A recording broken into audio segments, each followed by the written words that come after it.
ونؤمن به ونتوكل عليه ونعوذ بالله من شرور أنفسنا ومن سيئات أعمالنا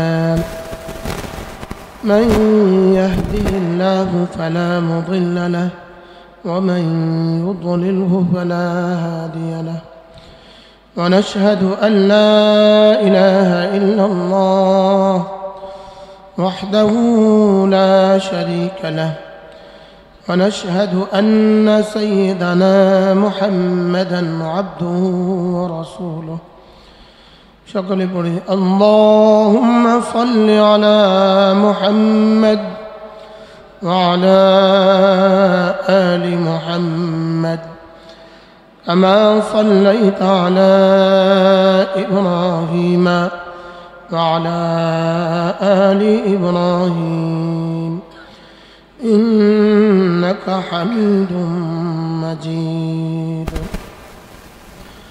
اللهم بارك على محمد وعلى آل محمد كما باركت على إبراهيم وعلى آل إبراهيم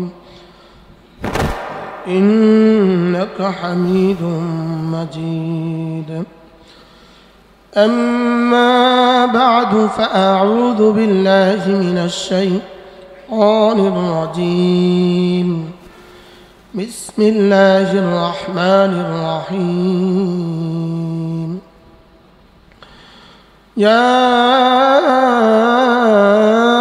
أيها الذين آمنوا لا تلهكم أموالكم ولا أولادكم عن ذكر الله ومن يفعل ذلك فأولئك هم الخاسرون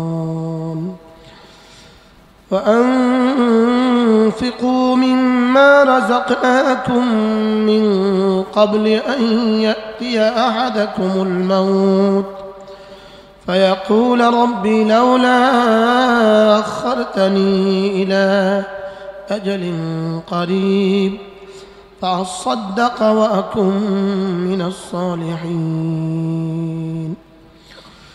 وقال تعالى ولا تكونوا كالذين نسوا الله فأنساهم أنفسهم أولئك هم الفاسقون وقال تعالى ومن أعرض عن ذكري فإن له معيشة ضنكا ونحشره يوم القيامة أعمى قال رب لم حشرتني أعمى وقد كنت بصيرا قال كذلك أتتك آياتنا فنسيتها وكذلك اليوم تنسى صدق الله مولانا العظيم আজকে 27 জুলাই 2023 বলিয়ারপুর মাদ্রাসা না জামিয়া ইসলামিয়া আরাবিয়া বলিয়ারপুর মাদ্রাসা সাভার ঢাকা আজকের এই পবিত্র ইসলামী মজলিসের উপস্থিত হাজরাত উলামায়ে কেরাম শ্রদ্ধেয় মুরব্বিয়ান আযম আজিজ পালাবা আমার সুধী সমাজ আল্লাহ তাআলার ফজল আল্লাহ তাআলার করম আল্লাহ তাআলার মেহেরবানি যিনি আমাদেরকে দয়া করে মেহেরবানি করে এমন 4টা নিয়ামত আল্লাহ তাআলা আমাকে দিয়েছেন আমাদেরকে দিয়েছেন যে 4 নিয়ামতের দরখাস্ত আমরা আল্লাহ তাআলার কাছে কখনো করিনি প্রথম নিয়ামত হলো আল্লাহ তাআলা আমাকে মানুষ বানিয়েছেন 2 নম্বর নিয়ামত হলো আল্লাহ তাআলা আমাকে মুমিন বানিয়েছেন 3 নম্বর নিয়ামত হলো রাসূল করিম সাল্লাল্লাহু তাআলা আলাইহি ওয়াসাল্লামের উম্মত বানিয়েছেন আর 4 নম্বর নিয়ামত হলো আল্লাহ তাআলা আমাদের সকলকে কোরআনে কারীম দিয়েছেন প্রতিটা নিয়ামত একটার চেয়ে একটা দামি আর এগুলোর জন্য আমরা কেউ কখনো আবেদন করি নাই নিয়ামত প্রাপ্তির বেলায় আমরা সকলেই সমানভাবে অংশীদার এই 4 নেয়ামতে সিদ্দিক আকবর যেমন আপনি আর আমিও তেমন, এখনো বুঝে আসে নাই। এই 4 নেয়ামতে ওমর ফারুক যেমন আমি আর আপনিও তেমন,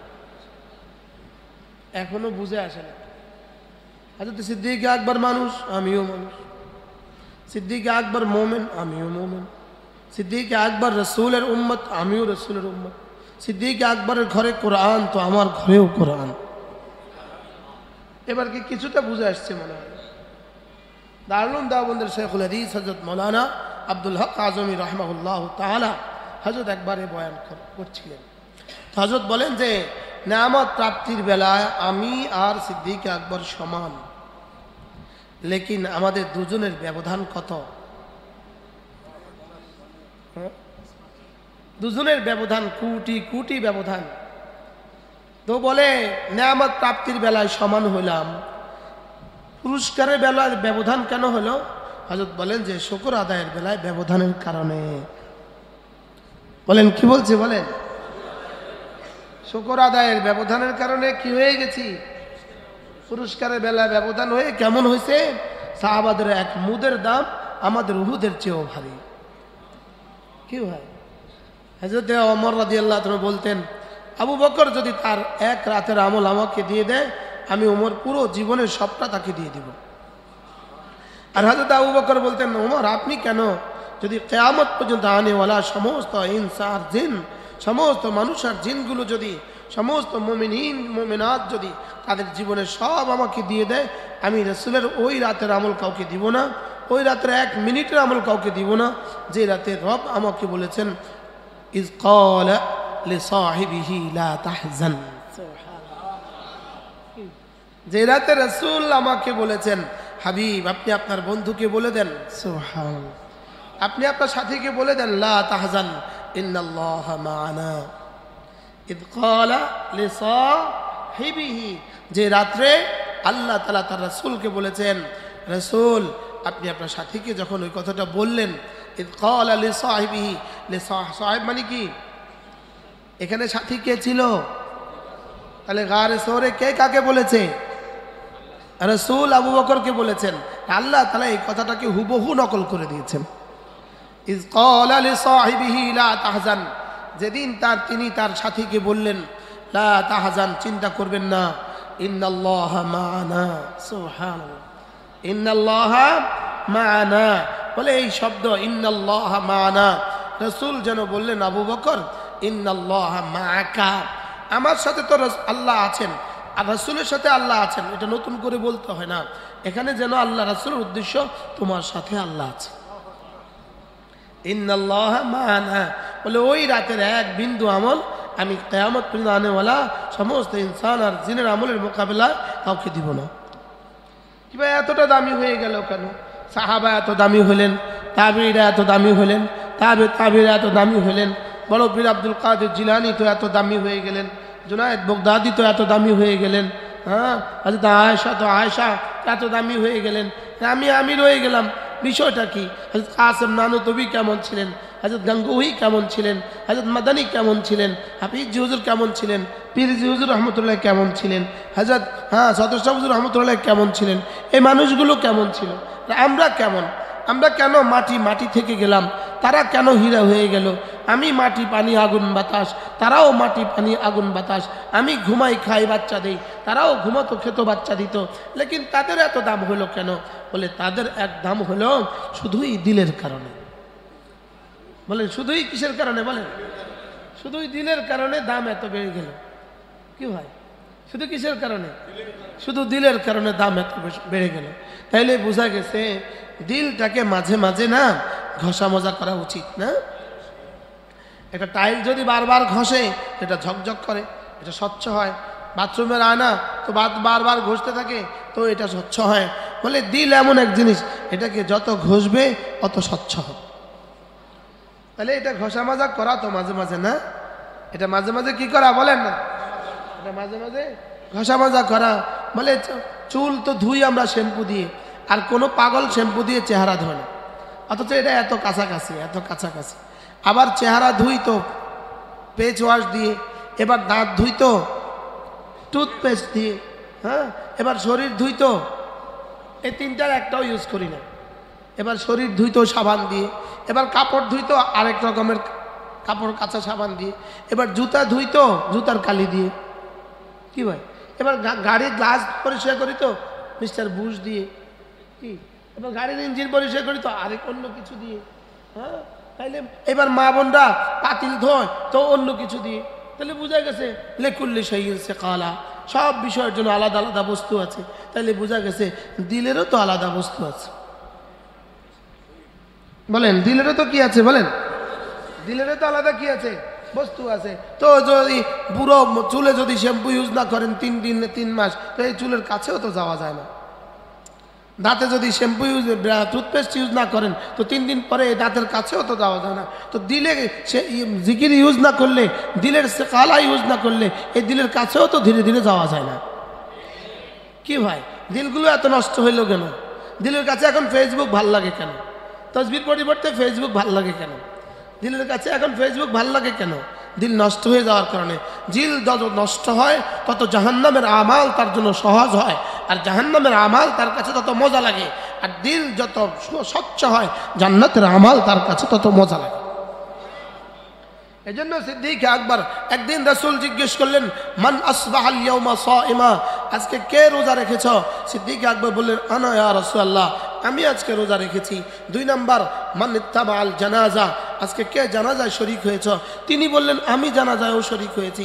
4 নাম্বার, 3 নাম্বার, আজকে কে কোনো রুগী দেখতে গিয়েছ? মান আ'আদা মারিজা, আজকে কে কোনো রুগী দেখতে গিয়েছ?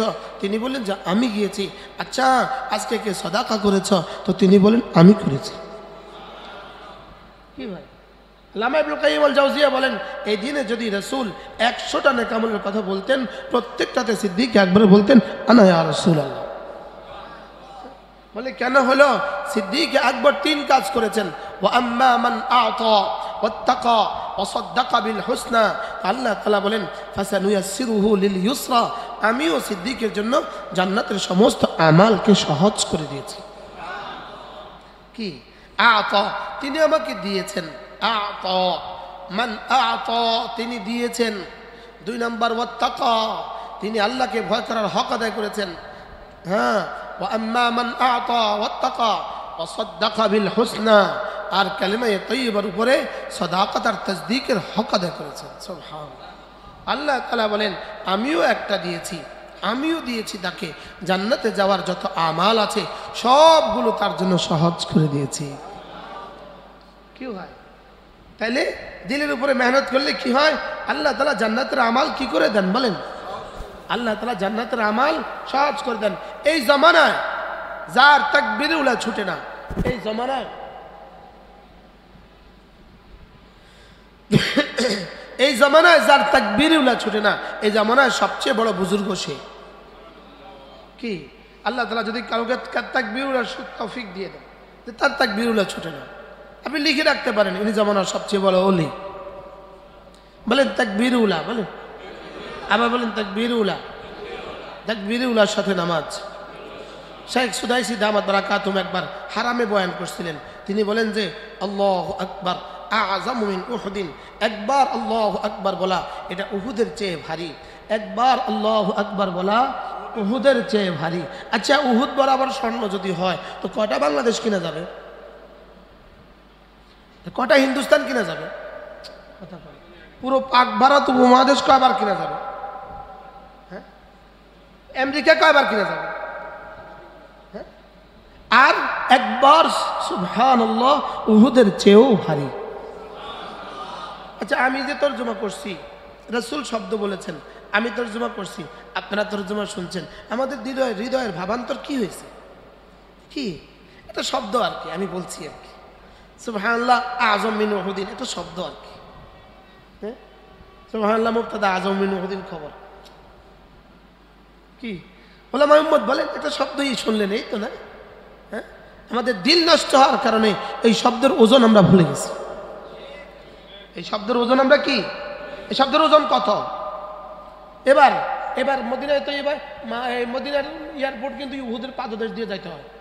একদম মদিনা তৈয়বা থেকে উহুদের রাস্তা দিয়ে বেরোয়া উহুদের পাশ দিয়ে ডান দিকে 6-7 কিলোমিটার দূরে গেলে আমি আমার খুলনার হযরত ওয়ালাকে জিজ্ঞেস করছি, হযরত উহুদের দূরত্বটা কতদূর, উহুদের লম্বাই কতদূর? হযরত বলেন 26 মাইল, 26 কিলোমিটার। কত কিলোমিটার? 26 কিলোমিটার। তো 26 কিলোমিটার উচ্চতা কতদূর আল্লাহই জানে, এর মধ্যে পাহাড় পাথর কতদূর আছে আল্লাহই জানে, ওজন কতদূর আছে আল্লাহই জানে। আচ্ছা, এই পরিমাণ ওজন যদি হাসানা দেওয়া হয় তো কেমন হবে? একবার সুবহানাল্লাহ সুবহানাল্লাহ বলেন, এক খিলি পান খাওয়ার টাইমে কতবার বলা যেত? আচ্ছা, এক খিলি চা, এক কাপ চা খাওয়ার টাইমে আমি কতবার পড়া যেত? একটা পত্রিকার আদ্যপ্রান্ত পড়ার টাইমে কতবার পড়া যেত? হ্যাঁ হ্যাঁ আচ্ছা, রাসূল আমাদেরকে কি দিতে চাচ্ছিলেন? রাসূলকে দিয়ে রব আমাদেরকে কি দিতে চাচ্ছিলেন? আমার প্রিয় ওস্তাদ, আমার প্রিয় প্রাণ প্রিয় শায়েখ হযরত মাওলানা জমিরুদ্দিন নানুপুরি রহমতুল্লাহ আলাইহি, তিনি একবার ইসলামী মহাসম্মেলন সৈয়দ আব্দুল মজিদ নদীম যে সম্মেলনে আসতেন, এই সম্মেলনে নোয়াখালী গেছেন। হযরতের সাথে আমার সফর, আমি হযরতের সাথেই গেছি। আমি তখন ছাত্র, মেশকাতে পড়ি। হযরতের জুতিয়া বুরদার হিসাবে আমি গেছি। তো হযরত বয়ান করছিলেন, আর বয়ানে বলছেন, এই কথা বলেন, ওমা আরসালনাকা ইল্লা রাহমাতাল লিল আলামিন, নবী রহমতে দো জাহান বরকতে উম্মতের এক সুবহানাল্লাহর দাম উহুদের চেয়েও ভারী। কি হয়? আর সেই টাইম আমি মোবাইলে দিচ্ছি, সেই টাইম আমি পত্রিকাকে দিচ্ছি, সেই টাইম আমি চায়ের দোকানে দিচ্ছি, সেই টাইম আমি আড্ডায় দিচ্ছি। আমি বুঝাইতে পারলাম না। তো আমার কেবল সেই টাইম তুই ওয়াজে খোয়াইতেছস, আমার কেবল সেই টাইম তুই ওয়াজে খোয়াইতেছ। আমি বুঝি আল্লাহ, আমি আল্লাহকে মাঝে মাঝে ওয়াজের মধ্যে 2-1 বার পড়াইয়া কিছুটা লাভ করে লইছি। কি আমি পড়লে একবার পড়তাম, সবাইকে দিয়া পড়াইয়া এক মজলিসে কয়েকশো বার হয়ে গেছে। কি হয়? জিব্বা, আজকে না বললাম চেয়ারম্যান সাহেব, জিব্বা তো এটা গোশতের টুকরা, এটার মধ্যে কোনো হাড্ডি নাই, বলেন এটার মধ্যে কোনো কি নাই, লেকিন এটার মধ্যে এত পাওয়ার রাখছে, এটাকে আল্লাহ তাআলা আরশ নাড়াবার ক্ষমতা দিয়ে দিয়েছে। এটা দিয়ে আরশ নড়ে, বলেন এটা দিয়ে কি নড়ে? বলেন সবগুলো মানুষ মিললে একটা ফিলার নাড়াতে পারি না, লেকিন আমার জিব্বা দিয়ে আমি আরশ নাড়াতে পারি। সুবহানাল্লাহ বলেন, আমি জিব্বা দিয়ে কি নাড়াতে পারি? বলেন আমার জিব্বার মধ্যে রব কি পরিমাণ ক্ষমতা রাখছে। পুরো ঢাকা আয়া পড়ছে, আমি সিলেট সহ আয়া পড়ছি, সিলেট থেকে আসছি, আর কাম পায় না, খায় না। পাবনা থেকে আসছে, পাবনা থেকে আসছে, আমেরিকা থাকে, পাবনা থেকে আসছে। কি বলছি বলেন? আমার জিব্বা কি নাড়াতে পারে? আরশ নাড়াতে পারে। আল্লাহর দিন নাড়ায় আমার জিব্বা, আল্লাহর জিব্বা নাড়ায় আমার জিব্বা।